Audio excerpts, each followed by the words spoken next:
ਅਕਾਲ। ਤੁਸੀਂ ਜੁੜੇ ਹੋਏ ਹੋ ਪੰਜਾਬੀ ਰੇਡੀਓ ਯੂਐਸਏ ਦੇ ਨਾਲ ਤੇ ਮੈਂ ਹਾਂ ਪ੍ਰਵੀਨ ਸ਼ਰਮਾ ਲੈ ਕੇ ਹਾਜ਼ਰ ਹਾਂ program update Canada. Update Canada program ਨੂੰ ਸਪਾਂਸਰ ਕਰਦੇ ਨੇ ਖਾਲਸਾ ਇੰਸ਼ੋਰੈਂਸ ਏਜੰਸੀ ਵਾਲੇ, ਜਿਨ੍ਹਾਂ ਤੋਂ ਤੁਸੀਂ ਹਰ ਤਰੀਕੇ ਦੀ ਇੰਸ਼ੋਰੈਂਸ ਲੈ ਸਕਦੇ ਹੋ। ਇੰਸ਼ੋਰੈਂਸ ਬਾਰੇ ਪਤਾ ਕਰਨ ਦੇ ਲਈ ਨੰਬਰ ਇਹਨਾਂ ਦਾ 408 272 2500। ਚਰਕੀਆਂ ਇਮੀਗ੍ਰੇਸ਼ਨ ਲਾ ਫਰਮ ਵਾਲੇ, ਜੇ ਚਰਕੀਆਂ ਇਮੀਗ੍ਰੇਸ਼ਨ ਬਾਬਤ ਤੁਹਾਡਾ ਕੋਈ ਸਵਾਲ ਹੈ, ਕੋਈ ਸਲਾਹ ਕਰਨੀ ਹੈ ਤਾਂ ਅਟਾਰਨੀ ਚਰਕੀ ਉਹਨਾਂ ਦੇ 415 909 0503 ਤੇ ਗੱਲ ਕਰ ਸਕਦੇ ਹੋ। ਤੇ ਪਿਛਲਾ ਫੈਮਿਲੀ ਫਰੈਜ਼ਨੋ, ਇਹਨਾਂ ਸਾਰੇ ਹੀ ਸਪਾਂਸਰਸ ਦਾ ਬਹੁਤ ਬਹੁਤ ਧੰਨਵਾਦ। ਤੇ ਜੇਕਰ ਤੁਸੀਂ ਵੀ ਇਹਨਾਂ ਪ੍ਰੋਗਰਾਮਾਂ ਨੂੰ ਸਪਾਂਸਰ ਕਰਨਾ ਚਾਹੁੰਦੇ ਹੋ ਤਾਂ ਸਟੂਡੀਓ ਦਾ ਨੰਬਰ ਹੈ 408 272 5200। ਖਬਰਾਂ ਦੀ ਸ਼ੁਰੂਆਤ ਕਰਦੇ ਹਾਂ ਕੈਨੇਡਾ ਦੇ ਹੈਲਥ ਸਿਸਟਮ ਦੇ ਨਾਲ ਜੁੜੀ ਇੱਕ ਬਹੁਤ ਵੱਡੀ ਰਿਪੋਰਟ ਤੋਂ। ਅਕਸਰ ਕੈਨੇਡਾ ਦਾ ਹੈਲਥ ਸਿਸਟਮ ਚਰਚਾ ਦੇ ਵਿੱਚ ਰਹਿੰਦਾ, ਸੁਰਖੀਆਂ ਦੇ ਵਿੱਚ ਰਹਿੰਦਾ। ਹੁਣ Canadian federation of independent business ਦੀ ਇੱਕ ਰਿਪੋਰਟ ਆਈ ਹੈ, ਜਿਹਦੇ ਵਿੱਚ ਇਹ ਦਾਅਵਾ ਕੀਤਾ ਗਿਆ ਹੈ ਕਿ ਕੈਨੇਡੀਅਨ ਡਾਕਟਰਸ ਘੱਟੋ ਘੱਟ 18.5 ਮਿਲੀਅਨ ਆਵਰਸ ਇੱਕ ਸਾਲ ਦੇ ਵਿੱਚ ਬੇਲੋੜੀ ਦੇ ਪੇਪਰ ਵਰਕ ਤੇ ਜਿਹੜਾ ਉਹ ਬਤੀਤ ਕਰਦੇ ਨੇ, ਲਗਾ ਦਿੰਦੇ ਨੇ। ਮਤਲਬ ਜਿਹੜਾ ਉਹਨਾਂ ਨੂੰ ਐਡਮਿਨਿਸਟ੍ਰੇਟਿਵ ਤੌਰ ਤੇ ਕਰਨਾ ਪੈਂਦਾ। ਲੌਰਾ ਜੋਨਸ ਜਿਹੜੇ ਕਿ ਐਗਜ਼ੀਕਿਊਟਿਵ ਵਾਈਸ ਪ੍ਰੈਜ਼ੀਡੈਂਟ ਨੇ ਫੈਡਰੇਸ਼ਨ ਦੇ ਨਾਲ, ਤੇ ਇਸ ਰਿਪੋਰਟ ਦੇ ਨਾਲ ਉਹਨਾਂ ਦੇ ਲੇਖਕ ਵੀ ਨੇ, ਉਹਨਾਂ ਨੇ ਕਿਹਾ ਹੈ ਕਿ ਜੇਕਰ ਇਹ ਸਾਰੇ ਸਮੇਂ ਨੂੰ ਜਿਹੜਾ ਕਿ 18.5 ਮਿਲੀਅਨ ਆਵਰਸ ਹੈਗੇ ਨੇ, ਤੇ ਜੇਕਰ ਇਸ ਸਾਰੇ ਸਮੇਂ ਨੂੰ ਡਾਕਟਰ ਜਿਹੜੇ ਨੇ ਉਹ ਪੇਸ਼ੈਂਟ ਦੇਖਣ ਤੇ ਲਾਉਣ ਤਾਂ ਘੱਟੋ ਘੱਟ 55 ਮਿਲੀਅਨ ਵਿਜ਼ਿਟ ਡਾਕਟਰ ਵਿਜ਼ਿਟ ਹੋ ਸਕਦੀਆਂ ਨੇ। ਸੋ ਉਹਨਾਂ ਨੇ ਕਿਹਾ ਕਿ ਜਿਹੜਾ ਇਹ ਬੇਲੋੜੀ ਦਾ ਵਰਕ ਆ, ਇਹਦੇ ਵਿੱਚ ਇਸ ਰਿਪੋਰਟ ਦਾ ਇਹਨਾਂ ਨੇ ਟਾਈਟਲ ਦਿੱਤਾ ਜੋ ਲੌਰਾ ਜੋਨਸ ਨੇ ਕਿ ਪੇਸ਼ੈਂਸ ਬਿਫੋਰ ਪੇਪਰ ਵਰਕ। ਸੋ ਹੁਣ ਉਹਨਾਂ ਨੇ ਕਿਹਾ ਕਿ ਜੇਕਰ ਇਸ ਪੇਪਰ ਵਰਕ ਨੂੰ ਘਟਾ ਦਿੱਤਾ ਜਾਂਦਾ ਤਾਂ ਇਹਦੇ ਨਾਲ ਇੱਕ ਕੈਨੇਡਾ ਦੇ ਹੈਲਥ ਸਿਸਟਮ ਨੂੰ ਬਹੁਤ ਵਧੀਆ ਹੁਲਾਰਾ ਜਿਹੜਾ ਉਹ ਮਿਲ ਸਕਦਾ। ਤੇ ਨਾਲ ਹੀ ਇਹਨਾਂ ਨੇ ਕਿਹਾ ਕਿ ਜਿਹੜੇ ਇਹਨਾਂ ਦੇ ਉੱਤੇ ਇਹਨਾਂ ਨੇ ਘੱਟੋ ਘੱਟ ਬਹੁਤ ਸਾਰੇ ਡਾਕਟਰਾਂ ਦੇ ਨਾਲ ਗੱਲਬਾਤ ਕੀਤੀ। ਤੇ ਡਾਕਟਰ ਲਿਸ਼ਾ ਹੌਕਰ ਨੇ, president of doctors Nova Scotia ਦੇ ਵਿੱਚ, ਉਹਨਾਂ ਨੇ ਕਿਹਾ ਕਿ ਅਸੀਂ ਲਗਾਤਾਰ 2019 ਤੋਂ ਇਸ ਗੱਲ ਉੱਤੇ ਕੰਮ ਕਰ ਰਹੇ ਹਾਂ ਕਿ ਕਿਵੇਂ ਪੇਪਰ ਵਰਕ ਰਿਡੰਡੈਂਸੀ ਦੇ ਉੱਤੇ ਕੰਮ ਕੀਤਾ ਜਾਵੇ ਤੇ ਇਹਨੂੰ ਘਟਾਇਆ ਜਾ ਸਕੇ। ਤੇ ਨਾਲ ਹੀ ਉਹਨਾਂ ਨੇ ਕਿਹਾ ਕਿ ਹਾਂ, ਇਹ ਗੱਲ ਜ਼ਰੂਰ ਹੈ ਕਿ ਇਹ ਜਿਹੜਾ ਬੇਲੋੜੀ ਦਾ ਪੇਪਰ ਵਰਕ ਹੈ, ਇਹਦੇ ਨਾਲ ਜੇਕਰ ਇਹਨੂੰ ਘਟਾਇਆ ਜਾ ਸਕਦਾ ਜਾਂ ਇਹਨੂੰ ਇਹਦੇ ਉੱਤੇ ਕਾਬੂ ਪਾਇਆ ਜਾ ਸਕੇ ਜਾਂ ਇਹਦੇ ਹੋਰ ਅਲਟਰਨੇਟ ਤੇ ਵਿਚਾਰ ਹੋ ਸਕੇ ਤਾਂ ਇਹਦੇ ਨਾਲ ਕੈਨੇਡੀਅਨ ਨੂੰ ਇੱਕ ਬਿਹਤਰ ਹੈਲਥ ਸਿਸਟਮ ਮਿਲ ਸਕਦਾ। ਤੇ ਗੱਲ ਕਰਦੇ ਹਾਂ ਪ੍ਰਧਾਨ ਮੰਤਰੀ ਜਸਟਿਨ ਟਰੂਡੋ ਦੇ ਬਿਆਨ ਦੀ। ਉਹਨਾਂ ਨੇ ਕੰਜ਼ਰਵੇਟਿਵ ਲੀਡਰ ਪੀਰੇ ਪੋਲੀਐਵ ਤੇ ਤਿੱਖੇ ਨਿਸ਼ਾਨੇ ਸਾਧੇ ਨੇ। ਲਿਬਰਲਾਂ ਦੇ ਰਾਸ਼ਟਰੀ ਕਾਕਸ ਵਿੰਟਰ ਰਿਟਰੀਟ ਨੂੰ ਸੰਬੋਧਨ ਕਰ ਰਹੇ ਸਨ। ਉਹਨਾਂ ਨੇ ਕਿਹਾ ਕਿ ਵਿਰੋਧੀ ਧਿਰ ਦੇ ਨੇਤਾ ਤੱਥਾਂ ਨੂੰ ਤੋੜ ਮੋੜ ਕੇ ਪੇਸ਼ ਕਰ ਰਹੇ ਨੇ। ਟਰੂਡੋ ਨੇ ਕਿਹਾ ਕਿ ਜਦੋਂ ਲਿਬਰਲਾਂ ਦਾ ਧਿਆਨ ਨੀਤੀਗਤ ਹੱਲਾਂ ਤੇ ਕੇਂਦਰਿਤ ਸੀ, ਉਸ ਸਮੇਂ ਕੰਜ਼ਰਵੇਟਿਵ ਆਗੂ ਕੈਨੇਡੀਅਨਾਂ ਨੂੰ ਬਿਟਕੋਇਨ ਦੇ ਵਿੱਚ ਨਿਵੇਸ਼ ਕਰਕੇ ਮਹਿੰਗਾਈ ਤੋਂ ਬਾਹਰ ਨਿਕਲਣ ਦੇ ਲਈ ਉਤਸ਼ਾਹਿਤ ਕਰ ਰਹੇ ਸਨ। ਪ੍ਰਧਾਨ ਮੰਤਰੀ ਨੇ ਕਾਕਸ ਦੇ ਮੈਂਬਰਾਂ ਨੂੰ ਕਿਹਾ ਹੈ ਕਿ ਜਦੋਂ ਤੁਸੀਂ ਤੱਥਾਂ ਨੂੰ ਤੋੜ ਮੋੜ ਕੇ ਪੇਸ਼ ਕਰਦੇ ਹੋ ਜਾਂ ਰਾਜਨੀਤਿਕ ਸਿਆਸੀ ਲਾਭ ਦੇ ਲਈ ਚੀਜ਼ਾਂ ਨੂੰ ਬਣਾਉਂਦੇ ਹੋ ਤਾਂ ਇਹ ਕੋਈ ਜ਼ਿੰਮੇਵਾਰ ਲੀਡਰਸ਼ਿਪ ਨਹੀਂ ਹੈ। ਦੱਸਦੇ ਚੱਲੀਏ ਕਿ ਕੰਜ਼ਰਵੇਟਿਵ ਆਗੂ ਪੀਰੇ ਪੋਲੀਐਵ ਨੇ ਪਿਛਲੇ ਦਿਨੀ ਲਿਬਰਲ ਸਰਕਾਰ ਤੇ ਨਿਸ਼ਾਨੇ ਸਾਧੇ ਸਨ ਤੇ ਉਹਨਾਂ ਨੇ ਕਿਹਾ ਸੀਗਾ ਕਿ ਦੇਸ਼ ਦੇ ਵਿੱਚ ਇਸ ਵੇਲੇ ਆਰਥਿਕਤਾ ਨੂੰ ਲੈ ਕੇ ਅਫੜਾ ਤਫੜੀ ਦਾ ਮਾਹੌਲ ਹੈ ਤੇ ਦੇਸ਼ ਦੇ ਹਵਾਈ ਅੱਡਿਆਂ ਤੇ ਅਪਰਾਧ ਵੱਧ ਚੁੱਕੇ ਨੇ। ਮਹਿੰਗਾਈ ਦੀ ਚਿੰਤਾ ਸਤਾ ਰਹੀ ਹੈ ਤੇ ਮੁਸੀਬਤ ਦੇ ਵਿੱਚ ਵਾਧੇ ਦੇ ਲਈ ਉਹਨਾਂ ਨੇ ਪ੍ਰਧਾਨ ਮੰਤਰੀ ਜਸਟਿਨ ਟਰੂਡੋ ਤੇ ਭੜਾਸ ਕੱਢੀ ਸੀ ਤੇ ਨਿਸ਼ਾਨਾ ਸਾਧਿਆ ਸੀ। ਉਹਨਾਂ ਨੇ ਕਿਹਾ ਸੀਗਾ ਕਿ ਤੁਸੀਂ ਦੇਸ਼ ਦੇ ਵਿੱਚ ਹੋ ਕੀ ਰਹੇ, ਸ਼ਾਇਦ ਪ੍ਰਧਾਨ ਮੰਤਰੀ ਅੱਜ ਕੱਲ੍ਹ ਦੇਖਦੀ ਨਹੀਂ ਹੈ। ਤੇ ਨਾਲ ਹੀ ਉਹਨਾਂ ਨੇ ਕਿਹਾ ਸੀਗਾ ਕਿ ਲਿਬਰਲਾਂ ਦੇ ਰਾਜ ਭਾਗ ਦੇ ਵਿੱਚ ਜਿਹੜਾ ਭਵਿੱਖ ਉਹ ਧੁੰਦਲਾ ਨਜ਼ਰ ਆ ਰਿਹਾ। ਹੁਣ ਗੱਲ ਕਰਦੇ ਹਾਂ ਫੈਡਰਲ ਸਰਕਾਰ ਦੇ ਕੁਝ ਪ੍ਰੋਗਰਾਮਾਂ ਦੀ, ਜਿਨ੍ਹਾਂ ਦੇ ਵਿੱਚ ਕੈਨੇਡਾ ਸਰਕਾਰ ਜਿਹੜੀ ਆ ਉਹ ਕਈ ਮਿਲੀਅਨ ਜਿਹੜੇ ਬਿਲੀਅਨ ਡਾਲਰ ਆ ਉਹ ਖਰਚ ਨਹੀਂ ਕਰ ਸਕੀ। ਇਹਨਾਂ ਦੇ ਵਿੱਚ ਮਿਲਟਰੀ ਸਾਜ਼ੋ ਸਮਾਨ, ਕਿਫਾਇਤੀ ਰਿਹਾਇਸ਼ ਅਤੇ ਸਾਬਕਾ ਸੈਨਿਕਾਂ ਦੇ ਲਈ ਸਹਾਇਤਾ ਸਮੇਤ ਪ੍ਰੋਗਰਾਮ ਕੀਤੇ ਗਏ। ਪ੍ਰੋਗਰਾਮਾਂ ਅਤੇ ਸੇਵਾਵਾਂ ਤੇ ਅਰਬ ਡਾਲਰ ਖਰਚ ਕਰਨ ਦੇ ਵਿੱਚ ਅਸਫਲ ਰਹੀ ਹੈ। ਫੈਡਰਲ ਵਿਭਾਗ 2021-22 ਦੇ ਵਿੱਚ ਰਿਕਾਰਡ ਦੇ ਮੁਤਾਬਕ ਇਹ ਗੱਲ ਸਾਹਮਣੇ ਆਈ ਹੈ ਕਿ 38 ਬਿਲੀਅਨ ਫੰਡਿੰਗ ਜਿਹੜੀ ਆ ਉਹ ਖਰਚ ਨਹੀਂ ਹੋਈ ਤੇ ਇਹਦੇ ਵਿੱਚ ਕੋਵਿਡ-19 ਮਹਾਮਾਰੀ ਦੇ ਵਿੱਚ ਦੇਰੀ ਵੀ ਹੋਈ, ਰੁਕਾਵਟਾਂ ਵੀ ਸ਼ਾਮਲ ਨੇ। ਸੋ ਇਹਦੇ ਤੁਹਾਨੂੰ ਯਾਦ ਹੋਣਾ ਜਦੋਂ ਸਟੀਫਨ ਹਾਰਪਰ ਦੀ ਕੰਜ਼ਰਵੇਟਿਵ ਸਰਕਾਰ ਸੀ ਤਾਂ ਉਦੋਂ ਵੀ ਇਹ ਗੱਲ ਸਾਹਮਣੇ ਆਈ ਸੀ ਲਗਭਗ ਇੱਕ ਦਹਾਕਾ ਪਹਿਲਾਂ ਕਿ ਜਦੋਂ ਉਹਨਾਂ ਉੱਤੇ ਵੀ ਇਹ ਦੋਸ਼ ਲੱਗਦੇ ਸਨ ਕਿ ਉਹਨਾਂ ਦੀ ਸਰਕਾਰ ਨੇ ਵੀ ਲੋੜੀਂਦੇ ਜਿਹੜੇ ਫੰਡ ਆ ਉਹ ਖਰਚੇ ਨਹੀਂ ਤੇ ਉਦੋਂ 10 ਬਿਲੀਅਨ ਡਾਲਰ ਦੀ ਗੱਲ ਸਾਹਮਣੇ ਆਈ ਸੀ ਕਿ 10 ਬਿਲੀਅਨ ਡਾਲਰਸ ਸਰਕਾਰ ਨੇ ਖਰਚ ਨਹੀਂ ਕੀਤੇ। ਪਰ ਹੁਣ ਜੇਕਰ ਗੱਲ ਕਰੀਏ ਸਾਲ 2021-22 ਦੀ, ਤਾਂ ਇਸ ਵੇਲੇ ਗੱਲ ਨਿਕਲ ਕੇ ਸਾਹਮਣੇ ਇਹ ਆ ਰਹੀ ਆ ਰਿਪੋਰਟਸ ਦੇ ਮੁਤਾਬਕ ਕਿ ਸਰਕਾਰ ਨੇ ਜਿਹੜੇ ਮਿਲਟਰੀ ਸਾਜ਼ੋ ਸਮਾਨ ਤੇ ਪੈਸਾ ਖਰਚਣਾ ਸੀ, ਕਿਫਾਇਤੀ ਰਿਹਾਇਸ਼ ਯਾਨੀ ਕਿ ਇੱਕ ਸਸਤੀਆਂ ਰਿਹਾਇਸ਼ਾਂ ਦੇਣੀਆਂ ਸੀ, ਹਾਊਸਿੰਗ ਦੇ ਮਾਮਲੇ ਦੇ ਵਿੱਚ ਜਾਂ ਵੈਟਰਨਸ ਦੇ ਮਾਮਲੇ ਦੇ ਵਿੱਚ ਸਾਬਕਾ ਸੈਨਿਕਾਂ ਦੇ ਲਈ ਜਿਹੜੀ ਸਹਾਇਤਾ ਕਰਨੀ ਸੀ, ਉਹਦੇ ਤੇ ਘੱਟੋ ਘੱਟ 38 ਬਿਲੀਅਨ ਜਿਹੜੇ ਡਾਲਰ ਆ ਉਹ ਨਹੀਂ ਖਰਚੇ।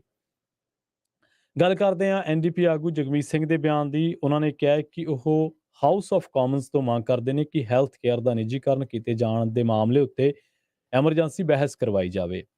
ਹਾਊਸ ਆਫ ਕਾਮਨਸ ਪਰਤਰੇ ਉਹਨਾਂ ਨੇ ਕਿਹਾ ਕਿ ਪਾਰਲੀਮੈਂਟੇਰੀਅਨਸ ਦੇ ਲਈ ਇਹ ਤਰਜੀਹੀ ਮੁੱਦਾ ਹੋਵੇਗਾ। ਆਪਣੀਆਂ ਛੁੱਟੀਆਂ ਦੇ ਦੌਰਾਨ ਜਗਮੀਤ ਸਿੰਘ ਨੇ ਬਹੁਤਾ ਸਮਾਂ ਲੋਕਾਂ ਦੀ ਵੱਧ ਰਹੀ ਭੀੜ ਤੇ ਵਰਕਰਾਂ ਦੀ ਘਾਟ ਦੇ ਮਾਮਲੇ ਦੇ ਵਿੱਚ ਬ੍ਰਿਟਿਸ਼ ਕੋਲੰਬੀਆ ਦੇ ਵਿੱਚ ਇਸ ਮੁੱਦੇ ਨੂੰ ਲੈ ਕੇ ਗੱਲਬਾਤ ਕੀਤੀ ਸੀ ਤੇ ਕਾਫੀ ਸਮਾਂ ਲੋਕਾਂ ਦੇ ਵਿੱਚ ਬਿਤਾਇਆ ਸੀ। ਜਗਮੀਤ ਸਿੰਘ ਦਾ ਕਹਿਣਾ ਇਹ ਹੈ ਕਿ ਹੈਲਥ ਕੇਅਰ ਦਾ ਮਾਮਲਾ ਸਾਡੇ ਲਈ ਮੁੱਖ ਮੁੱਦਾ ਹੈ ਤੇ ਪਹਿਲਾਂ ਹੀ ਸਟਾਫ ਦੀ ਘਾਟ ਪਾਈ ਜਾ ਰਹੀ ਹੈ ਤੇ ਜੇ ਇਹ ਸਾਰਾ ਸਿਸਟਮ ਪ੍ਰਾਈਵੇਟ ਹੱਥਾਂ ਦੇ ਵਿੱਚ ਚਲਾ ਗਿਆ ਤਾਂ ਹਸਪਤਾਲ ਡਾਕਟਰਾਂ ਤੇ ਨਰਸਾਂ ਤੋਂ ਹੋਰ ਸੱਖਣੇ ਹੋ ਜਾਣਗੇ। ਜ਼ਿਕਰਯੋਗ ਹੈ ਕਿ ਓਨਟਾਰੀਓ ਦੇ ਵਿੱਚ ਪ੍ਰੀਮੀਅਰ ਡੱਗ ਫੋਰਡ ਦੀ ਅਗਵਾਈ ਵਾਲੀ ਕੰਜ਼ਰਵੇਟਿਵ ਸਰਕਾਰ ਨੇ ਇਸ ਮਹੀਨੇ ਦੇ ਸ਼ੁਰੂ ਦੇ ਵਿੱਚ ਐਲਾਨ ਕੀਤਾ ਸੀਗਾ ਕਿ ਹਸਪਤਾਲਾਂ ਦਾ ਕੁਝ ਕੰਮਕਾਰ ਜਨਤਕ ਤੌਰ ਉੱਤੇ ਫੰਡ ਪ੍ਰਾਪਤ ਕਰਨ, ਪ੍ਰਾਈਵੇਟ ਫੈਸਿਲਿਟੀਜ਼ ਨੂੰ ਇਸ ਉੱਤੇ ਕੇਂਦਰਿਤ ਕਰਨਗੇ ਕਿ ਪ੍ਰਾਈਵੇਟ ਫੈਸਿਲਿਟੀਜ਼ ਨੂੰ ਦਿੱਤਾ ਜਾਵੇ ਤਾਂ ਕਿ ਜਿਹੜੀ ਸਰਜਰੀ ਦੇ ਲਈ ਉਡੀਕ ਦਾ ਸਮਾਂ ਉਹਨੂੰ ਘਟਾਇਆ ਜਾ ਸਕੇ। ਕੋਵਿਡ-19 ਮਹਾਮਾਰੀ ਦੇ ਦੌਰਾਨ ਸਿਹਤ ਸਿਸਟਮ ਉੱਤੇ ਕਾਫੀ ਨਕਾਰਾਤਮਕ ਅਸਰ ਪਿਆ। ਅਲਬਰਟਾ ਅਤੇ ਸਸਕੈਚੁਅਨ ਵਰਗੇ ਪ੍ਰੋਵਿੰਸਾਂ ਵੱਲੋਂ ਵੀ ਇਸ ਤਰ੍ਹਾਂ ਦੇ ਕਦਮ ਚੁੱਕੇ ਗਏ ਨੇ। ਤੇ ਗੱਲ ਕਰਦੇ ਹਾਂ ਇਸਲਾਮੋਫੋਬੀਆ ਦੇ ਨਾਲ ਨਜਿੱਠਣ ਦੇ ਲਈ ਜਿਹੜੀ ਕੈਨੇਡਾ ਫੈਡਰਲ ਗਵਰਨਮੈਂਟ ਨੇ ਜਿਹੜੀ ਅਮੀਰਾ ਅਲਗਾਵਾਬੀ ਦੀ ਨਿਯੁਕਤੀ ਕੀਤੀ ਹੈ। ਹੁਣ ਇਸ ਮਸਲੇ ਨੂੰ ਲੈ ਕੇ ਸਿਆਸਤ ਤੇਜ਼ ਹੋ ਚੁੱਕੀ ਹੈ। ਕਿਊਬਿਕ ਨੇ ਇਸ ਮਸਲੇ ਦੇ ਵਿੱਚ ਆਖਿਆ ਕਿ ਇਸ ਮਸਲੇ ਉੱਤੇ ਸਰਕਾਰ ਤੋਂ ਅਸੀਂ ਜਵਾਬ ਮੰਗਾਂਗੇ ਤੇ ਇਹਨੂੰ ਕਵਾਂਗੇ ਕਿ ਇਸ ਨਿਯੁਕਤੀ ਨੂੰ ਵਾਪਸ ਲਿਆ ਜਾਵੇ। ਇੱਥੇ ਅਮੀਰਾ ਐਲਗਾਵਾਬੀ ਦੀ ਇੱਕ ਵਿਜ਼ਿਟ ਬੜੀ ਚਰਚਾ ਦੇ ਵਿੱਚ ਹੈ ਤੇ ਉਹਦਾ ਇੱਕ ਭਾਸ਼ਣ ਜਿਹਦੇ ਵਿੱਚ ਉਹਨੇ 2017 ਦੇ ਵਿੱਚ ਜਿਹੜੇ ਇੱਕ ਮੋਸਕਿਊ ਅਟੈਕ ਹੋਇਆ ਸੀ, ਮਸਜਿਦ ਦੇ ਵਿੱਚ ਅਟੈਕ ਹੋਇਆ ਸੀ ਕਿਊਬਿਕ ਦੇ ਵਿੱਚ, ਉਸ ਮਸਲੇ ਦੇ ਵਿੱਚ ਜਿਹੜਾ ਉਹਦਾ ਬਿਆਨ ਆ ਉਹ ਕਾਫੀ ਚਰਚਾ ਦਾ ਵਿਸ਼ਾ ਹੈ। ਹੁਣ ਜਰਨਲਿਸਟ ਤੇ ਹਿਊਮਨ ਰਾਈਟਸ ਐਕਟਿਵਿਸਟ ਨੇ ਜਿਹੜੇ, ਉਹਨਾਂ ਨੇ ਵੀ ਇਹ ਕਿਹਾ ਹੈ ਕਿ ਕਿਊਬਿਕ ਦੇ ਸੈਕੂਲਰਿਜ਼ਮ ਲਾ ਦੇ ਮੁਤਾਬਕ ਜਿਹੜੀ ਇਹ ਅਪਾਇੰਟਮੈਂਟ ਹੋਈ ਹੈ ਕਿ ਉਹ ਜਾਇਜ਼ ਹੈ ਜਾਂ ਉਹ ਨਹੀਂ।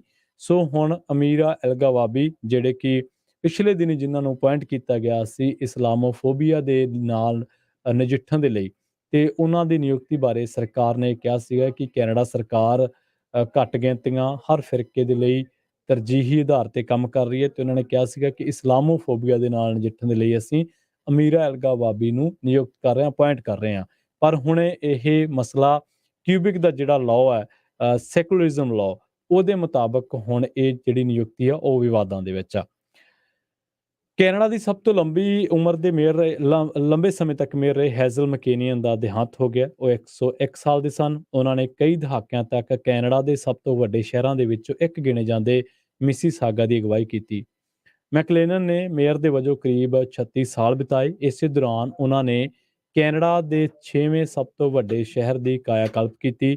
ਉਹਨਾਂ ਦੀ ਰਾਜਨੀਤਿਕ ਸ਼ੈਲੀ ਦੇ ਲਈ ਉਹਨਾਂ ਨੂੰ ਤੂਫਾਨ ਹੇਜ਼ਲ ਦਾ ਉਪਨਾਮ ਦਿੱਤਾ ਗਿਆ।